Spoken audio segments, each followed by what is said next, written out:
travesti, sindicalista, redactora de Página 2 y del Teje. Diana, cuéntanos un poquito de ti, de tus orígenes, de tus orígenes, de dónde vienes, de tu formación, de tu familia. Bueno, yo nací en la provincia de Tucumán.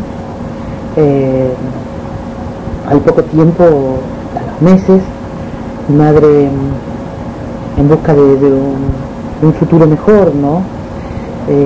Se fue a vivir a Buenos Aires, y ahí en Buenos Aires nos fuimos a vivir a un lugar que es parte del primer cordón del conurbano bonaerense, que es Partido de la Matanza, en La Ferrere, ¿no? Allí empezamos a hacer nuestra vida. Mi madre es una mujer muy trabajadora, con un padre alcohólico que no cumplió nunca su rol, ¿no? Entonces pasamos porque nosotros somos 15 hermanos, ¿no? Nuestros primeros años de la niñez y de la infancia, ¿no? Rodeados de cosas que entre hermanos se comparten, que son felices, ¿no? Pero de una vida muy dura, atravesada por la pobreza extrema, ¿no? Y con una sola figura que era sostén, que es la de mi mamá, familia que ha llegado a trabajar 16 horas por día, ¿no? Entonces, ese es el contexto en el que yo me crié. Y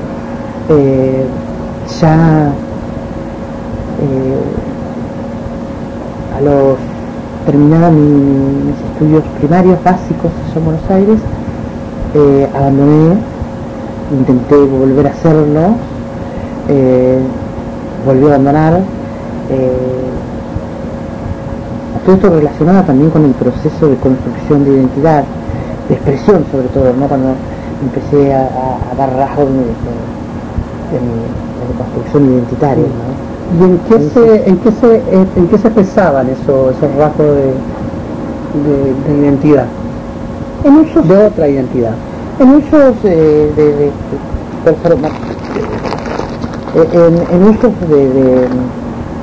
elementos que construyan una imagen acorde a mi identidad, ¿no? O sea, pero ¿qué quiere decir? Que te vestías de otro modo, digamos.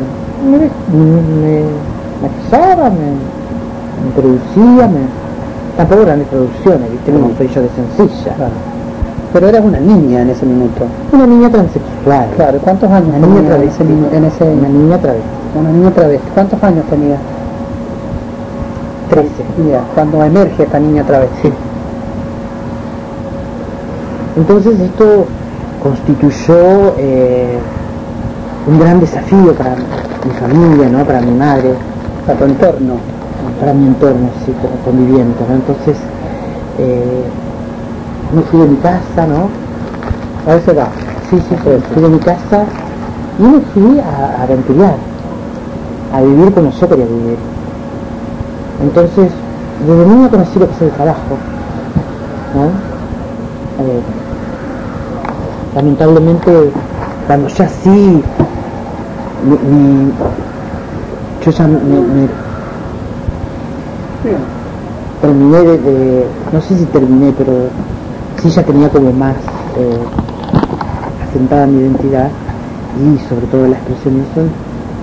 Inmediatamente tuve que ejercer la prostitución como modo de subsistencia, porque era lo recomendado por otras compañeras travesti, porque era lo más usual. Lo que estaba a la mano. Sí. He vivido en prostitución varios años. Durante esos años de prostitución,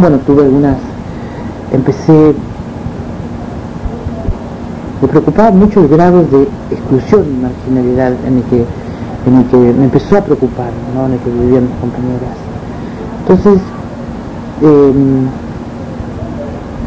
pero antes de ver eso, de poder visualizar esa realidad, lo que me pasó fue que empecé a sufrir persecución por parte de las fuerzas policiales en Argentina, como el que sufren todas las compañeras que estaban en situación de prostitución, ¿no?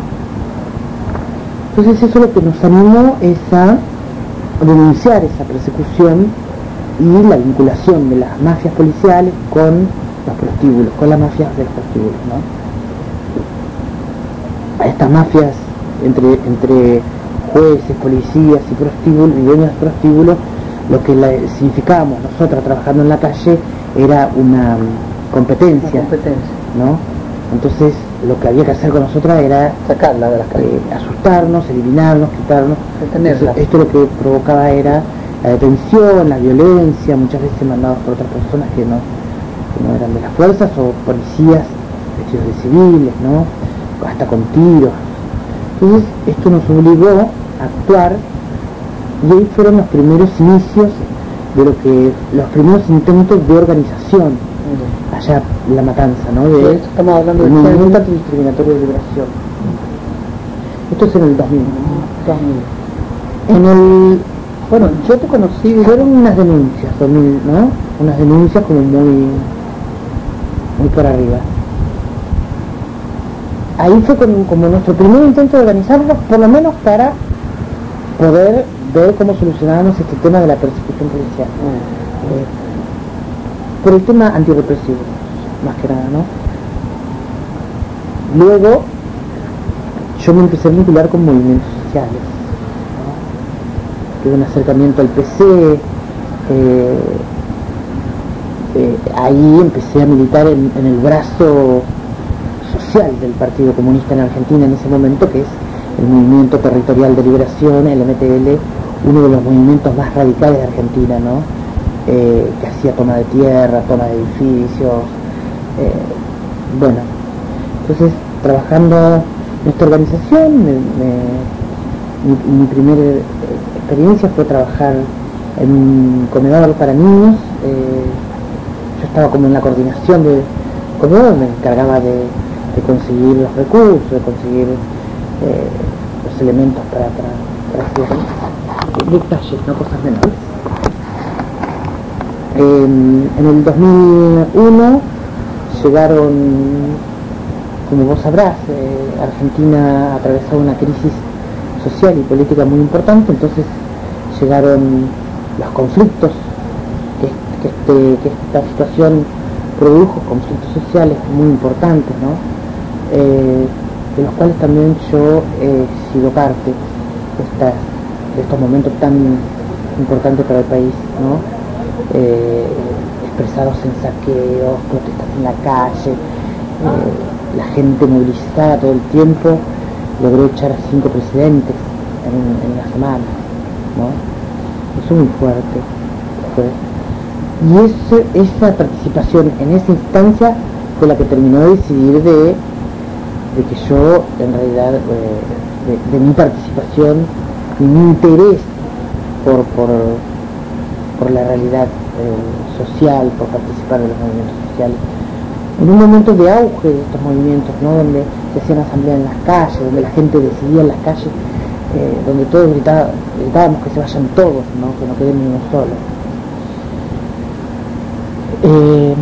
Bueno, ahí se fortaleció más mis deseos y mi gana de participar en movimientos sociales, y en el 2002, ya cuando me armó un poco el piso, sí, que estaba Dualde de presidente, que sé yo, ya ese calor que había emergido bajó un poco, si bien las protestas continuaron hasta 2004-2005, ¿no?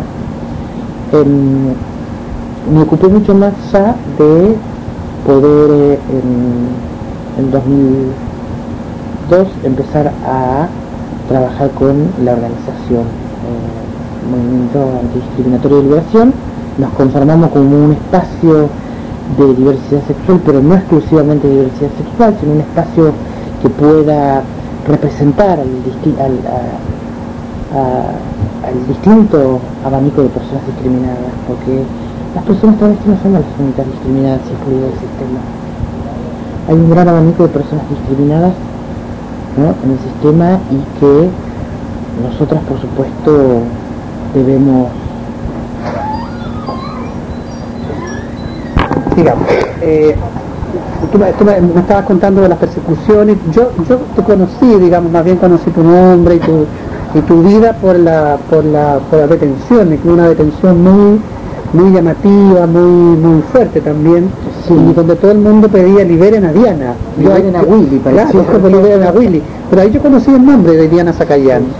Entonces cuéntanos cómo fue ese momento, que yo creo que fue un momento que marcó también eso fue tu trayectoria en la política. Sí, totalmente. La vez y en el movimiento LGTB, ¿no? Hasta entonces nosotras éramos esto, ¿no? Un grupo de personas que luchaba contra la represión policial. Cuando pasó lo de mi detención, esto fue en el 2004, ¿no? Recién iniciaba el gobierno de Kirchner, las fuerzas policiales que estaban en el poder representaban otros intereses, ¿no? Imagínate que recién empezaba este proceso que se hizo en Argentina. Entonces, bueno, hay un momento donde nosotras, por haber denunciado, por haber enfrentado a las fuerzas policiales y los prostíbulos, nos arman una causa y caemos detenidas junto con mi hermana. Entonces, ¿cómo se llama tu hermana? Joana Zacayán, y caemos las dos. Que también es travesti. Sí, caemos detenidas y nos mandan presa.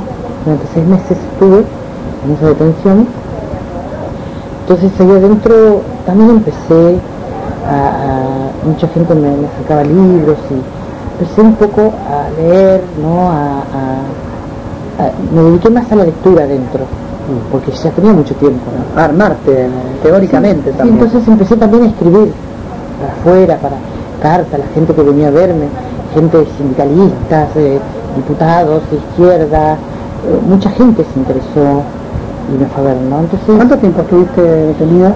Tuve 6 meses. 6 meses, sí. Que fueron muy duros, me imagino. Fueron los meses más duros, porque además, imagínate que por semejante causa no podía estar en cualquier lugar porque tenía que tener un resguardo, porque la policía en la primera de cambio me mandaban, viste, para el otro lado, ¿no?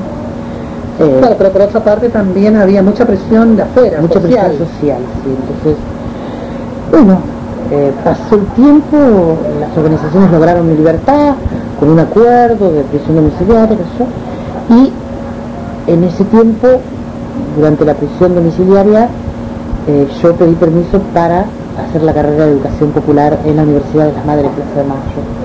Entonces ahí hice la carrera de educación popular, y a mí, por supuesto, que ese fue el momento que me dio herramientas para poder entender, sistematizar, hacer un análisis, ¿no?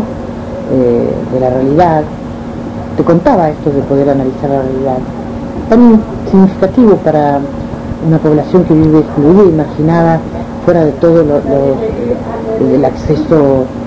La población travesti no tiene, la mayoría no tiene acceso a textos, ni escrituras, ni lectura, ¿no? Entonces, también esto nos ubica en un lugar. En Argentina el 84% de las travestis no llegó nunca a hacer la secundaria, el 64% no terminó la primaria, y el 3% apenas sí llegó a terminar sus estudios primarios. Entonces, la situación de exclusión es bastante importante, y es difícil poder a una persona en una situación de marginalidad como la que vive el colectivo travesti hoy, en un 95% viviendo como única alternativa de subsistencia a la prostitución, y lo que significa la prostitución, ¿no? La prostitución, ¿qué significa la prostitución? La prostitución es una forma de explotación social, ¿no? Que lo que hace es dañar fuertemente la autoestima, ¿no? No es un trabajo sexual, entonces. No, de ninguna manera. Son trabajadoras sexuales. Nosotros entendemos que, por supuesto, yo viví en la prostitución muchos años, yo no puedo decir que las compañeras que consideren que hoy esto es subsistencia para su vida, por supuesto lo respeto absolutamente, ¿no? Pero nosotras entendemos que es una situación que hoy vive el colectivo trans, porque está excluida de la educación, por ende repercute en el poder acceder a un trabajo, entonces queda como única alternativa a la prostitución. Lo que hay que hacer es poder brindar oportunidades de igualdad, de que las travestis niñas puedan ir a estudiar, jugar, ser felices, como cualquier otro niño. Bueno, de hecho, cosas que otro niño no ha tenido. Claro. Entonces decía que como única alternativa queda la prostitución. Entonces la prostitución se convierte en una situación de marginalidad, porque está rodeada de un clima, una persona que tiene que estar parada en una esquina ofreciendo su cuerpo semi-desnudo, con bajas temperaturas, porque no hay otra forma de... Y después a la violencia también, rodeado de un clima donde para soportar la violencia policial y callejera, ¿no? De la violencia social, la violencia institucional, hablando de las fuerzas policiales, ¿no? Muchas de las compañeras que están en esta situación, por supuesto, tienen que recurrir a anestesiantes como lo son las drogas, alcohol y distintas sustancias, ¿no? Todo este contexto lo que hace, por supuesto, que es dañar la autoestima, ¿no? Entonces, imagínate en esta situación de exclusión, con la autoestima dañada de esta forma, ¿cómo haces para correr a esa persona de ese lugar y que pueda visualizar la situación que está viviendo y hacer un análisis de esa situación que está viviendo? Eso lleva un proceso que, por supuesto, que es el desafío más grande que nosotros tenemos, poder dar herramientas a nuestras compañeras travestis para también que transformen su realidad, ¿no?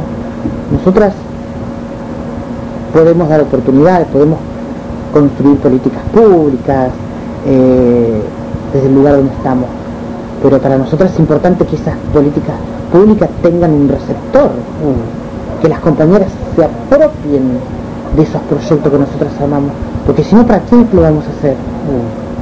Para un grupo de personas que lo único que hasta ahora se le ha dicho que su único lugar es la prostitución, que el único lugar legítimo y que le corresponde es la prostitución, porque nosotras somos lo que lo que el contexto que nos rodea dicen que somos. ¿Qué está diciendo la sociedad hoy? Que nosotras nacimos para prostituirnos, para dar placer. Nosotras podemos producir más que placer a cambio de dinero, podemos producir discursos, podemos producir políticas públicas. Bueno, pueden producir trabajo también, porque una de las iniciativas más digamos transformadoras que están haciendo ustedes, una es que las chicas terminen sus estudios y están creando programas de educación, colegios, escuelas que tienen un nombre también en recuerdo de travestis muertas y asesinadas, y también cooperativas de trabajo. Cuéntanos un poco de esas experiencias de reinserción, por decirlo de algún modo. Nosotras tomamos como punto de partida y un quiebre, o se quiere decir, podríamos decir la introducción hacia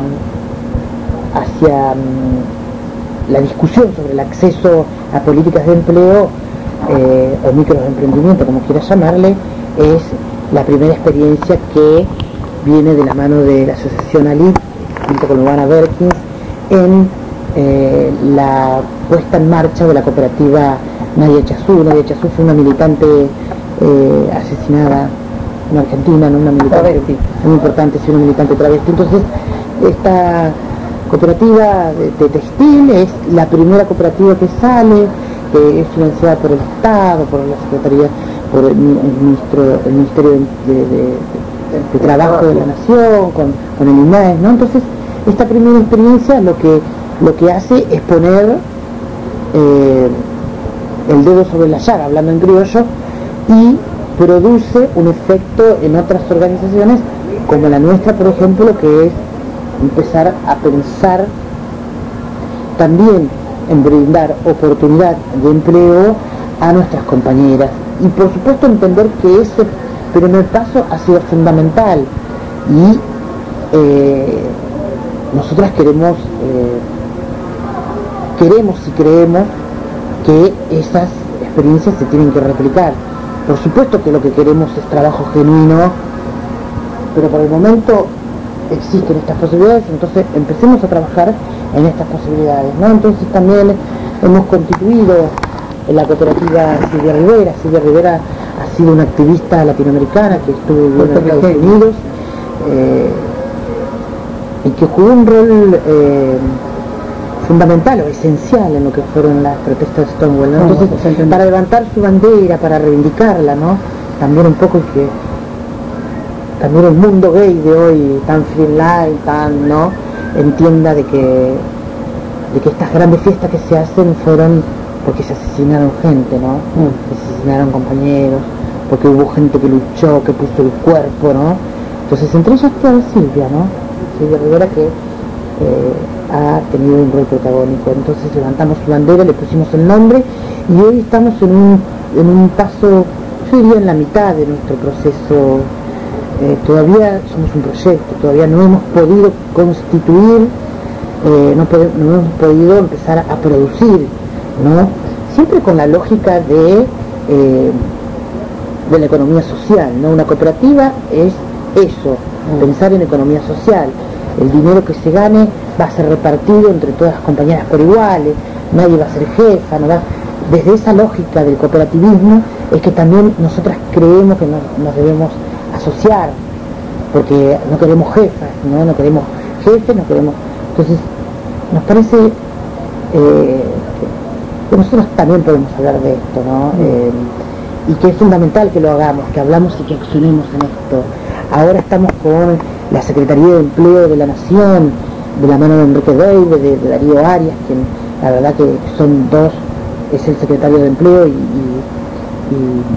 sus colaboradores, que nos están dando una mano muy importante también en poder producir otras experiencias.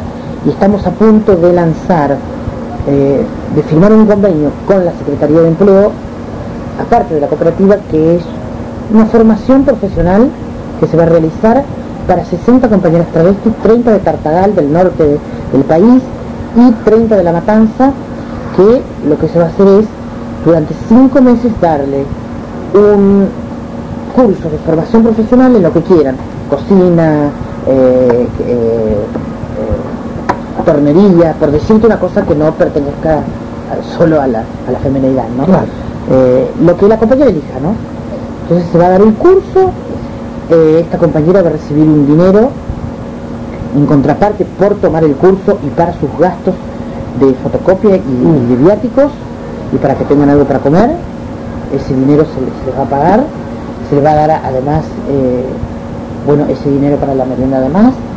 Entonces van a tener un monto mensual durante esos 5 meses que participen, y además de esos 5 meses, cuando terminen el curso, la Secretaría de Empleo le va a entregar a cada una de ellas 15.000 pesos, que son algo así como $5.000, ¿no?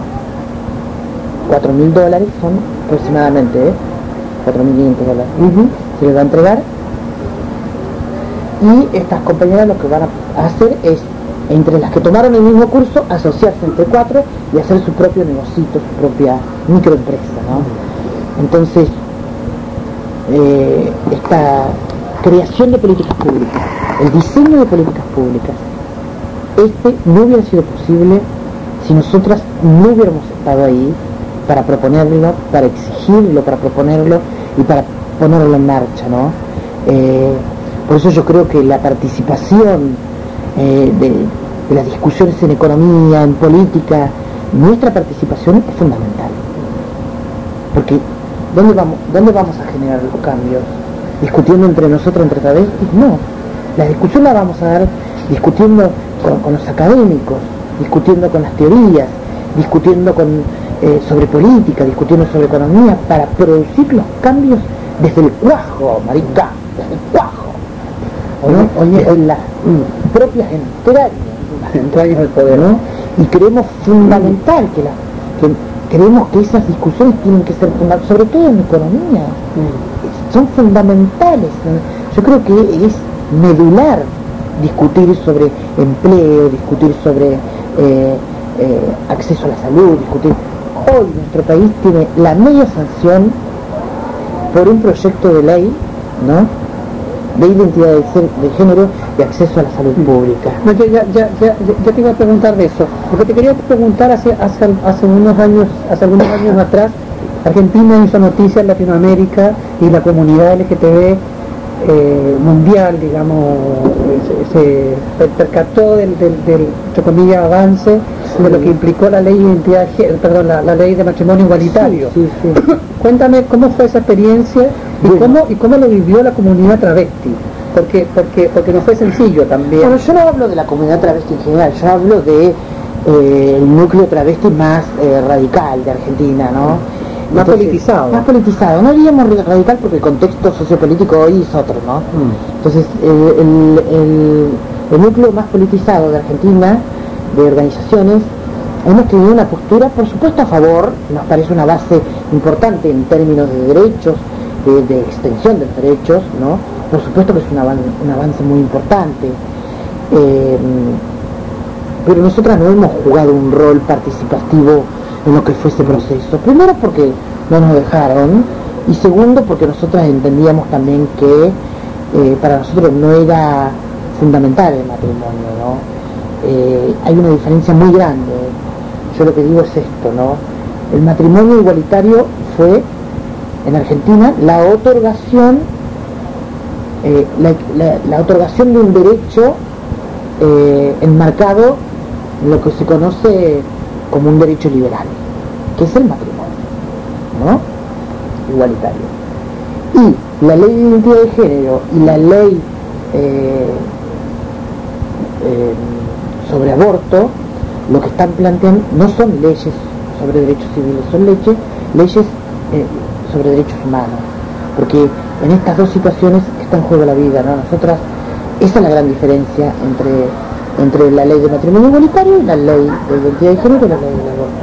Son leyes de derechos humanos. ¿Por qué digo leyes de derechos humanos? Porque son leyes que en el medio está en juego la vida de las personas, tanto de las miles de mujeres que intentan abortar con aborto, que intentan hacerse un aborto clandestino y mueren en el camino, ¿no? Por meterse una pata de silla en la vagina para abortar, por meterse una aguja, ¿no? Y las personas travestis que hoy tenemos como segunda causalidad de muerte la aplicación de silicona industrial. Estas son leyes de derechos humanos porque son leyes que plantean el acceso, la ley de identidad de género, el acceso a la salud, ¿no? Prohíbe la operación de niños intersexo, habla sobre el primer punto, la identidad.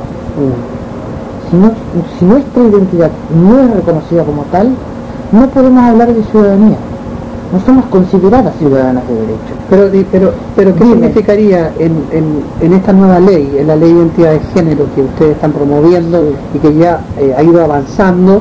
¿Qué significaría el reconocimiento de esa identidad que tú reclamas? Y lo que significaría es, por supuesto, un paso fundamental para el reclamo o el acceso a los derechos que ya están otorgados, pero están otorgados en la Constitución Nacional. Sí. No, pero digamos lo que te pregunto yo, ¿qué significaría eso, en lo concreto? Eso. Cambiar el nombre a que tú usas. Lo que significaría en lo concreto es eso, poder cambiar en el registro tu nombre sin obligación de pasar por un proceso psiquiátrico, sin obligación por pasar por un proceso de medicalización, sin obligación de reasignación sexual. No es obligatorio hacerte la hormonización. Si la querés hacer, el Estado te lo tiene que pagar.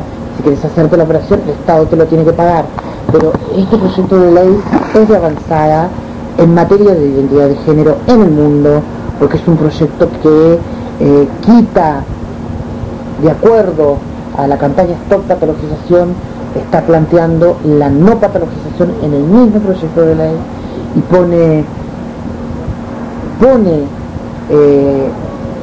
en la práctica un instrumento fundamental que tenemos hoy, que son los tratados de la Carta de Yakarta, ¿cómo se llama? Los principios de Yakarta, ¿no? Entonces, en la práctica va a ser esto, ¿no? Va a reconocer la identidad en el... Por supuesto que no es lo que queríamos todas y todos, ¿no? Porque también queríamos más, pero nos parece que así el proyecto no va a salir. ¿Pero qué es lo más que el proyecto no? Porque en realidad nosotros, y porque vos sabes que en todos estos procesos de construcción hay negociaciones para hacer. Entonces nosotros tenemos que negociar también como organización, porque nosotros este proyecto sale de la creación, de la constitución de un frente de ley de identidad de género que está constituido por 16 organizaciones, 18 organizaciones del país, ¿no? Del interior y de Buenos Aires, Entonces adentro también se ha dado una discusión al respecto de qué es lo que va a decir después nuestro documento sobre nuestras identidades. Entonces el documento nos va a reconocer como hombres y mujeres, o sea, en ese sentido, más allá de lo avanzado que es el proyecto, que no podemos dejar de decirlo bajo ningún punto de vista, lo que hace nuevamente es reproducir los parámetros de la binariedad. Claro. Y retoma un como discurso binario, ¿no? con lo que nos cuesta desconstruirnos varones y construir nuestra identidad travesti, porque nos cuesta la discriminación en la calle. Viniendo caminando por acá, me han discriminado, yo he sufrido miles de momentos de discriminación, de violencia. Ese es el costo, ¿no? Eso nos costó.